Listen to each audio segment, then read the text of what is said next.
Hello friends, welcome back to my blog. गिबियाव नोंथांमोनखौ आंनि ब्लगाव फिन खनसे बरायहरनाय थाबाय लोगोफोर। दिनै आं जोबोद गोसोआ मोजां मोनदों आरोना। ओमफ्राय दायो 6 बोसोर जाबाय हाबा जानाया, ओमफ्राय बेबि गैया नालाय दायो मोननो थांगासिनो दं आङो लोगोफोर। दायो हिनजावफोर लांनो नागिरदों हस्पिटालाव, नगावआव थांनो नागिरदों आरो ना, कपुरियाव। दा रेडि जाजोब्बाय नै लोगोफोर, लाजोब्बाय। बे जाबाय बेबिनि जि लाखाबाय आरो जि जोम लाखाबाय। बे जोंनि बे गोजां बोथोर नालाय ब्लेंकेट लाबाय आरो जोमनो थाखाय हस्पिटालाव। बैयाव साफा लाजोब्बाय। दायो जों थांनोसै लोगोफोर। नोंथांमोना जोबजासिम आंनि ब्लगखौ नायबाय थादो लोगोफोर। दायो जों गाखोनोसै। जोबबाय।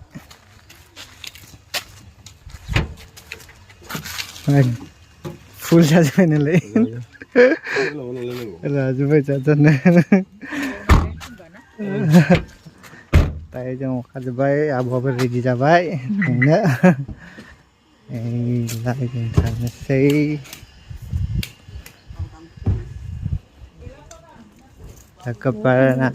रेडि जाजोब्बाय। जों आइयाबो खारबाय, आइखौबो लांफागोन आरो जोङो। दै गुदुं लाबाय।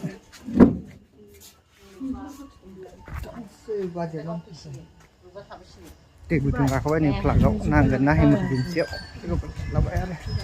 दायो जोबोद खुसि आं लोगोफोर जाबाय। थांसै लोगोफोर। दायो जोङो नगावआव मोनफैबाय आरोना। ओमफ्राय एडमिट जाबाय, हिनजावा एडमिट खालामबाय। ओमफ्राय माल माथा लाबाय जों लोगोफोर। ओमफ्राय भर्ति जाबाय आरोना। लागोन सावसो लाबाय, जोङो भर्ति जाबाय आरोना। नै बेग लाबाय। ओमफ्राय जोङो नगावनि हस्पिटालाव फैदों आरो माबायाव मा होनो कपुलि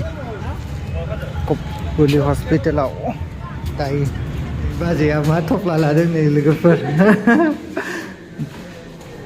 थफ्ला लाबाय लोगोफोर। दायो जों एडमिट जाबाय, हिनजावा एडमिट जाबाय।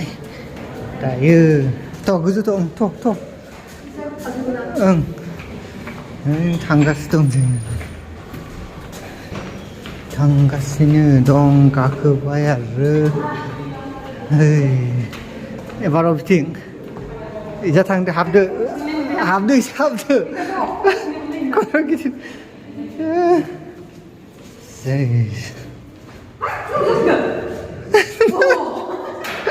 आन्दाय मारबायसो मानसिया।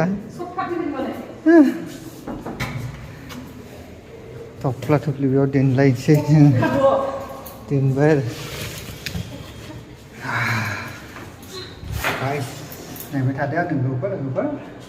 दायो गानैसो अटि रुमाव सोबाय आरो ना। हिनजावखौ जों नेनानै दं दाबो। गोसोआ गुदुं मोनगासिनो दं। फार्स्ट ना फिसा जानो थांगासिनो दं। बेनि थाखायनो गोसोआ गुदुं मोनगासिनो। दायो जोंनि गावफोरा नै आइमोना गय हरदो आरो जानो नेनानै गय जानो नागिरदों। अटि रुमाव सोबाय, बेयाव दं। बे सिङाव सोनानै दं। दा 5 मिनिटसो जाबाय दा सोनाया आरो लोगोफोर। दायो वाइफखौ अटिनिफ्राय बरनबाय आरोना लोगोफोर। ओमफ्राय बेबिखौबो बरनबाय। दायो जोङो केबिनाव जिरायनानै दं आरो दायो जिरायनानै दं। बाजैजों आंजों